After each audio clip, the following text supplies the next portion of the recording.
Et il faut savoir aussi les phénomènes de jeu qu'il peut y avoir dans une entreprise, c'est-à-dire le sauveur, le bourreau, la victime. Moi, je l'ai vécu. Je me suis retrouvé dans une situation de victime. On m'a fait passer pour le bourreau, mais c'était pas la première fois en fait. Ça me ramène à un truc que j'ai à régler maintenant et pourtant qui date d'il y a très très longtemps, de ma petite enfance.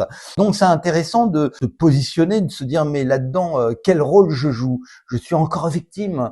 En face il y a le bourreau et puis est-ce qu'il va y avoir le sauveur? C'est pas une réponse, je dirais, à toutes les problématiques, mais c'est important de l'avoir dans un coin de la tête. Se dire tiens, là je joue encore le rôle qu'on m'a fait jouer dans ma famille. Et je le joue dans ma boîte, dans mon entreprise. Je vois beaucoup aussi dans les personnes qu'on rencontre les sauveurs. Tu vois, le sauveur, celui qui veut sauver tout le monde.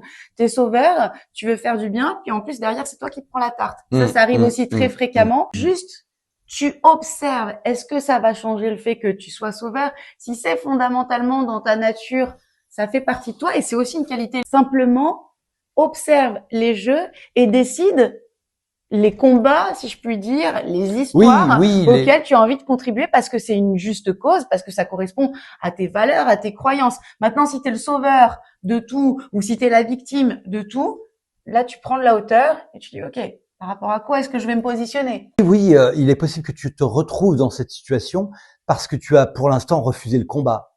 Tu as refusé le combat, donc tu te retrouves dans cette situation. Donc à un moment, tu vas combattre et tu vas dire non.